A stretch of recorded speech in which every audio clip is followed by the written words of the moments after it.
Welcome to our channel career making guidance. Maharashtra राज्यामधील तमाम विद्यार्थी आणि पालकांसाठी एक सर्वात रिसेंट गोष्ट सांगतोय. MCC medical counselling committee all India कोट्या थ्रू होणारी जी MBBS BDSची जी काउन्सिलिंग प्रोसेस आहे त्या काउन्सिलिंग प्रोसेसची नोटीस PWD विद्यार्थ्यांसाठी आज दिनांक 30/7/2026 रोजीचे एक नोटिफिकेशन आपल्यासोबत आलेलं आहे. Urgent attention candidates and institutes या संदर्भामध्ये एक नोटिफिकेशन आपल्याकडे उपलब्ध होत आहे आणि त्याच्यामध्ये PWD म्हणजेच पर्सन विथ डिसेबिलिटी किंवा PWBD म्हणजेच पर्सन विथ बेंचमार्क डिफॉर्मिटी या विद्यार्थ्यांसाठी एक नोटिफिकेशन आलेलं आहे. पाठीमागे मी तुम्हाला सांगितलेलं होतं ऑल इंडिया कोट्याचा MBBS BDSचा MCC मार्फत चालवला जाणारा पहिला राऊंड ज्यावेळेस सुरू होतो त्याच्या पूर्वीचं संकेत 2 दिलेले असतात की PWD विद्यार्थ्यांसाठी एक नोटिफिकेशन निघतं आणि NRI कन्व्हर्जनसाठीचे एक नोटिफिकेशन निघतं. लगेच आपल्याला 2-5 दिवसामध्ये सुरू झाले असं समजायचं.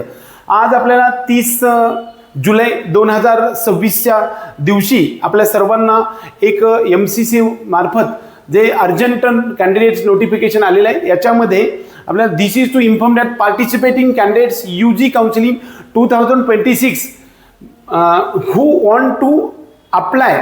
ज्या विद्यार्थ्यांना PWD किंवा PWBD यामधून नॅशनल मेडिकल कमिशनच्या मेडिकल काउन्सिलिंग कमिशनमधून म्हणजे NMC मधून आपल्याला guidelines assessment to persons with benchmark disabilities for admissions to MBBS course 2026 enclosed below.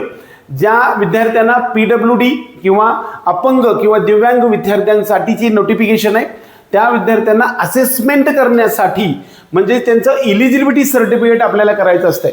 वास्तविक पाहता ज्या विद्यार्थ्यांकडे पाठीमागच्या 2 ते 3 महिन्यामधील असणारं एक UDID कार्ड जे परमनंट UDID कार्ड आहे ज्यांना अपंगाचं सर्टिफिकेट 40% जास्त असणारं कार्ड, त्याचबरोबर तुम्हाला जे जिल्हा अथॉरिटी म्हणजे सिव्हिल हॉस्पिटलकडे जे सर्टिफिकेट PWDचं मिळालेलं होतं त्याच्या आधारे तुम्ही NTA फॉर्म भरलेला होता आणि त्यामधून PWD मधून तुमचं कॅटेगरी आलेली आहे. त्या कॅटेगरीमधून तुम्हाला 3 तासाच्या ऐवजी 4 तास वेळ मिळालेला होता. अशा सर्व विद्यार्थ्यांसाठी इलिजिबिलिटी सर्टिफिकेट त्याला आपण फिजिकल व्हेरिफिकेशन आजपर्यंत म्हणत होतो त्याच्यासाठी आता eligibility certificate for purpose upcoming NEET UG counselling 2026 from medical assessment boards of MCC म्हणजे मेडिकल असेसमेंट बोर्ड पासून इलिजिबिलिटी सर्टिफिकेट असलं पाहिजे तरच तुम्हाला याचा लाभ घेता येऊ शकतं. सिव्हिल हॉस्पिटल फक्त तुम्हाला PWD आहे म्हणजेच तुम्ही अपंग आहात अशा प्रकारचं सर्टिफिकेट देतं. परंतु तुम्ही अपंग असणारा विद्यार्थी हा मेडिकलसाठी इलिजिबल आहे का त्याच्यासाठीचं फिजिकल व्हेरिफिकेशन असणं गरजेचं आहे. त्यामुळे कधी कधी तुम्ही अपंग असता 40% पण जास्त असता परंतु तुम्ही डॉक्टर होण्यास इलिजिबल नसता, लायक नसता, पात्र नसता कारण काही तशा प्रकारच्या डिफॉर्मिटी ज्या आहेत त्या प्रत्यक्षात त्या अपंग विद्यार्थ्यांना ते प्रत्यक्ष डॉक्टर झाल्यानंतर करता येणार नाही. अशासाठीचं हे असेसमेंट बोर्ड मार्फत आपल्याला इलिजिबिलिटी सर्टिफिकेट लागणार आहे. आता हे सर्टिफिकेट घेण्यासाठी आपल्याला कुठं जायचं आहे आणि काय घेऊन जायचं आहे तर NEET UG 2026 score card demonstrating eligibility for MBBS course तुमचं जे स्कोअर कार्ड आहे ते सोबत घेऊन जायचं आहे. त्याचबरोबर permanent UDID card issued by department of empowerment of persons with disabilities दिव्यांगजन ministry of social justice and empowerment म्हणजे जे तुम्हाला UDID कार्ड जे या मार्फत दिलेलं आहे मिनिस्ट्री ऑफ सोशल जस्टिस आणि एम्पॉवरमेंट गव्हर्नमेंट ऑफ इंडिया याच्यामधून जे परमनंट UDID कार्ड दिलं ते सोबत तुम्हाला घेऊन जायचं आहे. सेल्फ सर्टिफाईड हे सर्वात महत्त्वाचा मुद्दा आहे.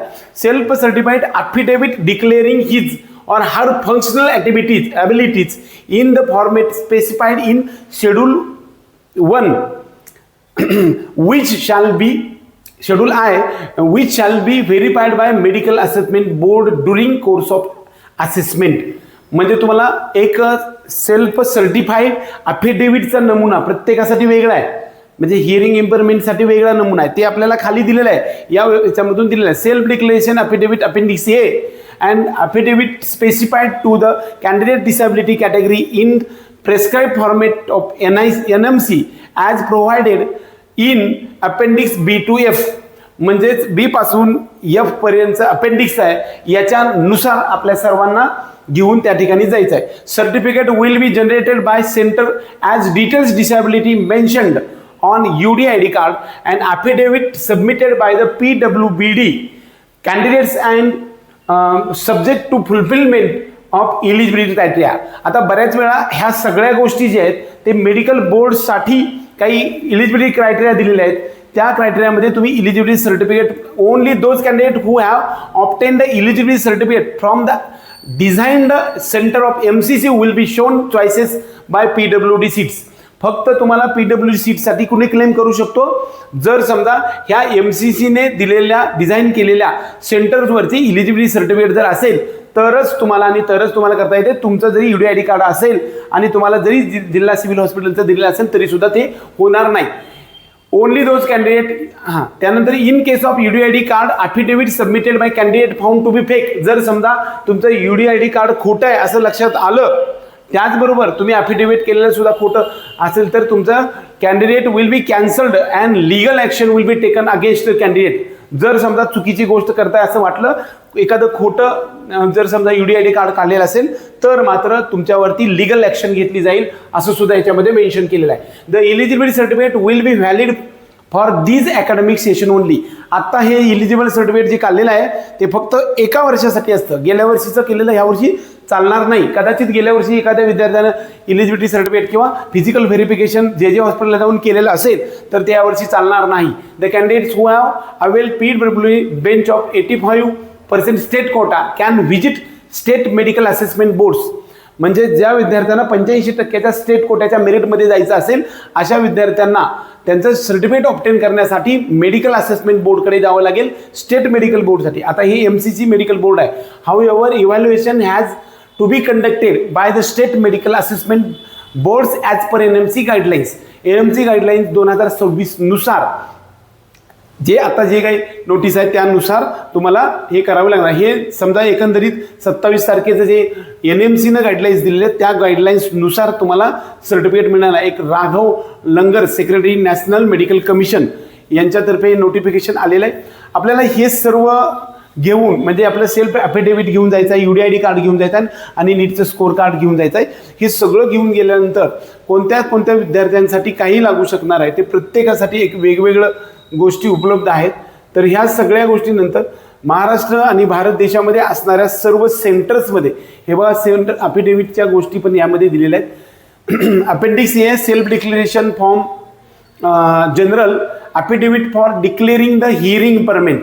हे बी जे आहे ते हिअरिंग इम्पेअरमेंटसाठी आपल्याला अपेंडिक्स बी आहे. Affidavit for declaring the locometric disability upper लिम्बसाठी, अप्पर लिम्ब एक्स्ट्रीमिटी म्हणजे वरच्या हाताची जर समजा डिसेबिलिटी असेल तर अपेंडिक्स सी आपल्याला आहे. अपेंडिक्स सी डी जे आहे ते affidavit for the declaring locometric disability lower लिम्बसाठी म्हणजे खालच्या पायासाठी. आणि हे जे आहे ते मेंटल इलनेस SLD साठी अनेक जर अपेंडिक्स S ही करायचं आणि अपेंडिक्स F साठी आपल्याला व्हिज्युअल डिसेबिलिटीसाठी आपल्याला आहे. हे सगळं प्रकारचे सेल्फ डिक्लेरेशनची अफिडेव्हिट आहे. ए कोणासाठी आहे आपण बघितलेच आहे. हे एक प्रकारचं अपेंडिक्स ए जे आहे ते सगळ्यासाठी आहे. त्यानंतर या ठिकाणी दिल्यानंतर ह्या सगळ्या गोष्टी आपल्याला नोटराईज करायच्या आहेत. नोटराईज म्हणजे नोटरी 100 रुपयाच्या स्टॅम्पवर नोटरी करून हे अपेंडिक्स आपल्याला भरायला द्यायचं आहे. हे सगळ्या प्रकारच्या गोष्टी हे आपल्या भरून घ्यायच्या आहेत. अफिडेव्हिट जे आहे ते अपेंडिक्स बी हे कोणासाठी आहे, हिअरिंग इम्पेअरमेंटसाठी अपेंडिक्स बी हे भरायचं आहे. समजा हे सगळ्यांनी अपेंडिक्स बी भरायचं आहे. या सगळ्या गोष्टी याच्यामध्ये सेल्फ डिक्लेअर करायच्या आहेत. त्यानंतर बघा पुढचं जे आहे ते लोकोमेट्रिक डिसेबिलिटी अप्पर एक्स्ट्रीमिटी म्हणजे वरच्या हात जर समजा डिफॉर्मिटी असेल तर तुम्हाला हे अफिडेव्हिट करायचं आहे. ह्याची प्रिंट आपल्याला काढायची आपल्या स्टॅम्पवरती आणि नोटरी करायची आहे. लोकोमेट्रिक डिसेबिलिटी लोअर एक्स्ट्रीमिटी म्हणजे खालच्या पायाचं असेल तर हे आपल्याला करायचं आहे.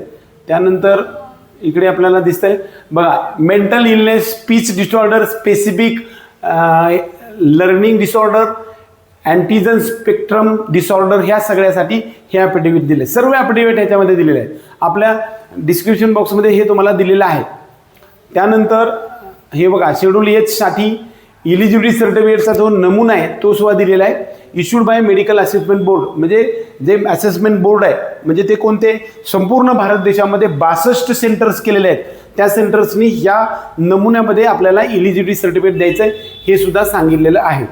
ह्या सर्व गोष्टी याच्यामध्ये मेन्शन केलेल्या आहेत. प्रत्येक बारीक बारीक गोष्ट मेडिकल बोर्डनं बघितली जाणार आहे की जेणेकरून ज्या खोटे सर्टिफिकेट असतात अशा माणसांना त्रास होणार आहे, म्हणजे त्याचा उपयोग होणार. आता बऱ्याच वेळा the list of disability certifications centres who will issue disability certificate as per NMC norms, NMCच्या नॉर्म्सनुसार PWD विद्यार्थ्यांसाठी 5% सीट रिझर्वेशनसाठी, UG अंडर बोर्ड स्पेशालिटीसाठी आणि PG MDS कोर्सेससाठीचं जे सेंटर्स आहेत त्यामध्ये आपल्याला शहर किंवा राज्य दिलेलं आहे आणि ते कोणत्यासाठी आहे ते आपण थोडक्यात पाहूया.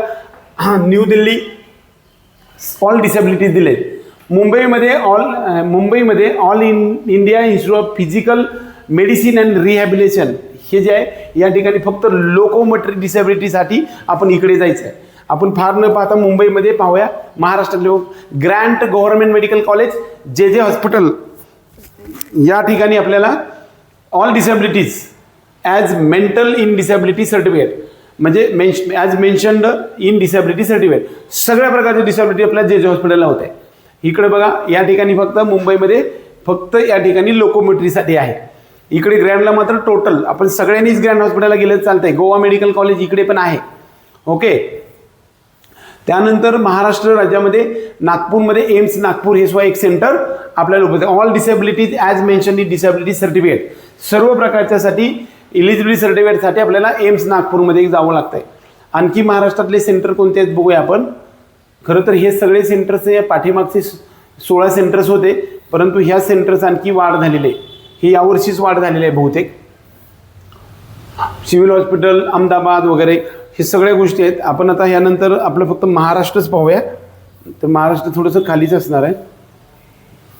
तर इथं कुठं जाता येते आपल्याला बघता येईल. JJ हॉस्पिटल एक आहे, त्यानंतर नाही संपलं तरी 62 सेंटर्स आहेत आपल्या महाराष्ट्रामध्ये. तेवढीच आहेत समजा, म्हणजे एक तर JJ हॉस्पिटल आहे, एक तर हिअरिंग हे एक ते पाठीमागे मी तुम्हाला सांगितलेलं जे आहे ते मुंबईमधलंच एक आहे लोकोमोटरी डिसऑर्डरसाठी आणि एम्स नागपूर म्हणजे या ठिकाणी आपल्याला करायचं. एकंदरीत PWD विद्यार्थ्यांसाठी नोटिफिकेशन आपल्या सर्वांना आले.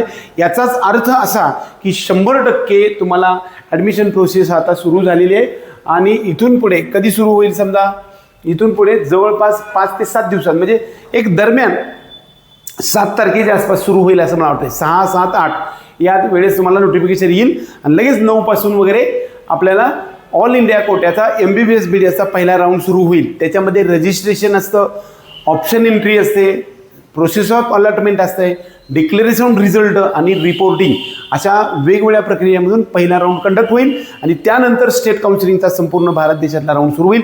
त्याला दरम्यान आत्तापासून 20 दिवस लागतील असं वाटतंय. महाराष्ट्र स्टेटच्या रजिस्ट्रेशनला दरम्यान 20 ऑगस्ट येऊ शकेल असं मला एकंदरीत वाटतं. आपल्या सर्व विद्यार्थी आणि पालकांना PWD विद्यार्थ्यांसाठी हा एक नोटिफिकेशन आहे. अशाच प्रकारच्या रिसेंट अपडेटसाठी आपल्या चॅनलला सबस्क्राईब करून बेल आयकॉन दाबा. जय हिंद, जय महाराष्ट्र.